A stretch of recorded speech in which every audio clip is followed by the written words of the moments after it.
नमस्कार बच्चों। मैं doctor Jitendra Kumar Marothia, associate professor इतिहास विभाग, सम्राट पृथ्वीराज चौहान, राजकीय महाविद्यालय अजमेर। तृतीय वर्ष ऑनर्स और तृतीय वर्ष पास कोर्स। और बच्चों, हम पढ़ रहे हैं भारत छोड़ो आंदोलन। भारत छोड़ो आंदोलन गांधी जी का तीसरा आंदोलन था और इसकी आज मैं पृष्ठभूमि के बारे में बात करूंगा।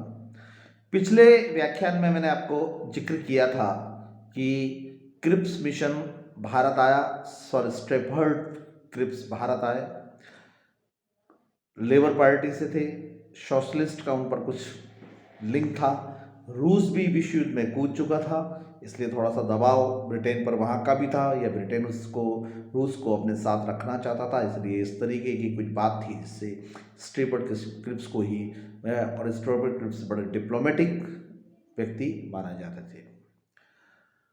क्रिप्स मिशन के वापस भारत लौटने के बाद गांधी जी ने एक प्रस्ताव तैयार किया जिसमें अंग्रेजों से वे तुरंत भारत छोड़ने का तथा जापानी आक्रमण होने पर भारतीयों से अहिंसक असहयोग करने का आह्वान किया गया।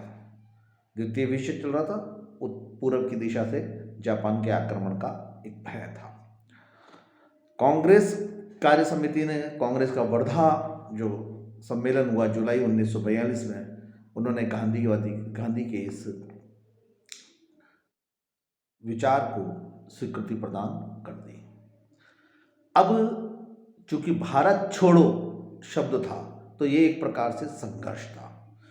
अब तक पहला आंदोलन असहयोग, आपका कहना नहीं मानना है, आपको कोई कोऑपरेट नहीं करना है। सविनय अवज्ञा आंदोलन, आपका कहना नहीं मानेंगे हम सरकार का किसी भी प्रकार से इन विषयों पर।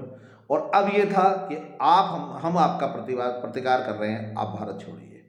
तो ये इस तीसरे आंदोलन में सीधा सीधा हम मानते हैं कि संघर्ष की स्थिति थी। संवैधानिक गतिविधियों को हल करने में क्रिप्स मिशन असफल रहा था। भारतीयों को ज़्यादा समय तक चुप्पी उनके भविष्य ब्रिटेन के हाथों में रहे, और स्थिति ऐसी ही समान रहेगी विश्व युद्ध में, अगर ब्रिटेन जीत जाता है तो और हार जाता है तो भी। इसलिए अब ऐसा हो गया था कि अंग्रेजों के साथ में विचार विमर्श किए बिना उनके भविष्य का निर्धारण का अधिकार मिल जाएगा अगर हम संघर्ष करते हैं तो। मूल्यों में बेताशा वृद्धि हो रही थी। खाद्यान्न, चावल, नमक इत्यादि जो वस्तुएं थी उनमें उसके अभाव के कारण सरकार के विरुद्ध में जनता आक्रोश स्थापित कर रही थी। जापानी उड़ीसा की नावों को जापानियों द्वारा जो दुरुपयोग किया जा रहा था उस समय विश्व में, उससे भी जनता रुष्ट थी। तो एक तरीके से आक्रोश और रुष्टता का वातावरण चारों तरफ से था और जनता को परेशानी का सामना करना पड़ रहा था।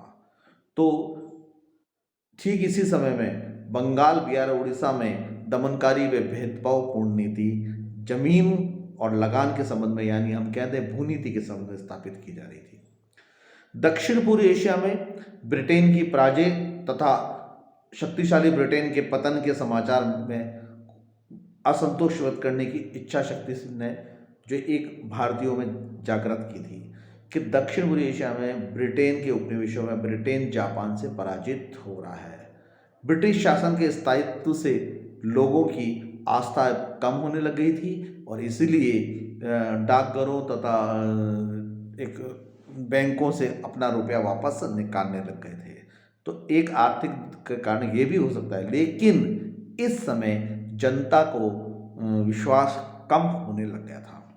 बर्मा और मलाया, जो हम दो बात करते हैं, खाली करने के लिए ब्रिटिश सरकार के जो तौर तरीके से काफ़ी असंतोष था। चूंकि उस पर जापान का उधर पूर्व से आक्रमण हो रहा था, तो इसलिए सरकार ने यूरोपियों की बस्ती तो खाली करा दी, लेकिन जो भारतीय बस्तियां थी, जो उनके निवासी भारत रहते थे वहाँ पर, उनको भाग्य के भरोसे छोड़ दिया। यहाँ दो तरीके की सड़कें बनाई गई थी, बर्मा और मैं बात कर रहा हूँ बर्मा की और मलाया की। जो अभी म्यांमार है उसकी बात कर रहे हैं हम। भारतीय शरणार्थियों के लिए काली सड़क तथा यूरोपीय शरणार्थियों के लिए सफ़ेद सड़क, यानी जो आज सीसी रोड होती है सीमेंट की, उस टाइप से बनाई गई थी। ब्रिटिश सरकार के इन जीवन से संबंधित बातों में भी पक्षपातपूर्ण रवैयों के कारण प्रतिष्ठा को काफ़ी आघात लग रहा था और उनके जो मानते थे पैरामाउंट से कि हमारी सुरक्षितता है, वो भावना उजागर हो गई थी। और अगला था कि निराशा के कारण चारों ओर आक्रमण का जनता द्वारा प्रतिशोध न किए जाने की आशंका से राष्ट्रीय आंदोलन के नेताओं को संघर्ष प्रारंभ करना आरंभ हो गया था। इस निराशा के वातावरण में कहीं ऐसा नहीं हो कि सरकार ये कह दे कि पूरे भारतीय के सैनिक नवीन भर्ती होगी और एक बार पुनः उनको युद्ध में उतार दे। इसके पहले ही हम भारत की कांग्रेस के नेता थे, उन्होंने ये चयन किया कि हम किसी न फिर किसी प्रकार से इस युद्ध में कोई ऐसा आंदोलन छेड़ दें, संघर्ष का आंदोलन होना चाहिए वो। इसलिए अखिल भारतीय कांग्रेस कमेटी की बैठक हुई और गवालिया टैंक बम्बई का निकल कर आया। गवालिया टैंक बम में 8 अगस्त 1942 को आयोजित इस बैठक में अंग्रेजों भारत छोड़ो का प्रस्ताव पारित किया गया और योजना बनाई गई कि भारत में ब्रिटिश शासन को तुरंत समाप्त कर दिया जाए। इसका सार यही था। घोषणा की गई कि स्वतंत्र भारत सभी प्रकार की फांसीवाद और साम्राज्यवादी शक्तियों से स्वयं की रक्षा करेगा तथा अपनी अक्षुण्णता को बनाए रखेगा। अंग्रेजों की वापसी के पश्चात कुछ समय के लिए अस्थायी सरकार की स्थापना की जाएगी। ये भी कहा था कि अगर अंग्रेज भारत से चले जाएंगे तो क्या स्थापित होगा, तो उसके लिए अस्थायी सरकार बनाई गई थी। ब्रिटिश शासन के विरुद्ध में सविनय जो पूर्ण किया गया था वो वापस लिया गया और नया आंदोलन भारत छोड़ो आंदोलन चालू गया।